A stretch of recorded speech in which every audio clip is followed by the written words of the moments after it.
I have brought along some poems with a wintry theme. And I'm going to be the compere introducing people, but I'm going to be doing a few poems in between the different acts. So the first poem that I'm going to do is called Survival. I can't remember why I called it Survival, but here goes. The first soft drops of the rain touchpad the window above my head, heralds of the storm sweeping through, that will howl like a wolf lord battle mad, tearing blindly at the rooftops, bending the bare winter bones of great trees like saplings in a breeze. Icy breath will hiss through every pore and crack, every gap in my shut-tight windows, and nowhere will warmth be found, except maybe in the soft, warm circle of my fetal duck-down duvet, where the cold, windy world cannot cut through with its steel-cold breath.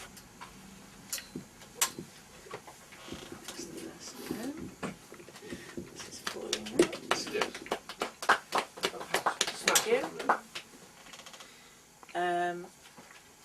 And then I'm going to do one short poem, and it's called Zoo, and I wrote this quite a few years ago. Actually quite a lot of years ago, and it was a relationship I was in at the time. It was basically at Regent's Park Zoo that I wrote. Well, I wrote it after something there. I remember the white wolves, wolvine, lupine, tongues loll, heads low, eyes dart, ranging up and down the wire mesh fence. Walk, twist, walk. You pulled my hand, pulling me away, but I resisted, stayed like a child, nose pressed, staring entranced and waiting for darkness in the snow-white tundra to howl at the moon. This one's called My Secret Addiction. This is rather light-hearted. I have a secret passion, an addiction, you see. It's not what you'd expect from a woman like me. Yes, lots of us shop for Prada or Gucci and salivate over Louis Vuitton or Ferrucci. But those designer shops with their rows of clothes, I'm sorry to say, they leave me cold. I hope you'll keep this confidential. You do understand that it's essential. What I'll do, if you don't mind, is whisper it quietly. Please be kind. I can't put it off another second. Here goes. Poundland's my favourite shop. What do you reckon? Those aisles of treasures, I love them all. You can keep your shopping malls. I browse the sections one by one. My basket's full when I'm done. Oh, electronics, it's the best. It's full of gadgets, I can't resist. Multicolour phone covers, I've got 6. Car phone chargers, pick and mix. Garden tools and seeds and plants. Cat food, bird feed, at a glance. Creams and potions and multi-packs. Bicycle covers and mini snacks. All those things you never knew you needed, till there it was, as you proceeded. Best of all, when you hit the till, at other shops, a bitter pill, 'cause Poundland goods cost £1 each. The total price is in my reach. I walk out, feeling high elation. When I reach home, I've beaten inflation. There's a pile of treasures to open and try. If one doesn't work, I'm not going to cry. My secret's out. What do you think?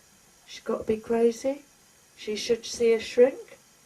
Or is it possible, thinking it through, you have the same secret addiction too?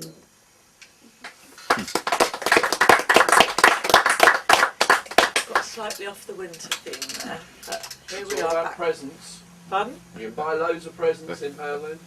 Exactly. And in a bookshop. Even better in the big green bookshop, isn't it? You'll spend more money here. But hey. This poem I wrote a few weeks ago, actually. It's a sort of in memoriam poem, actually, to a dear old friend. It's called New Year's Eve in the Alps. Each year was the same. On New Year's Eve we'd meet at Paco's party, all those old friends who've moved on, gone separate ways, conjoined then by schools and children. We'd drink, chat, dance, catch up on details of our lives.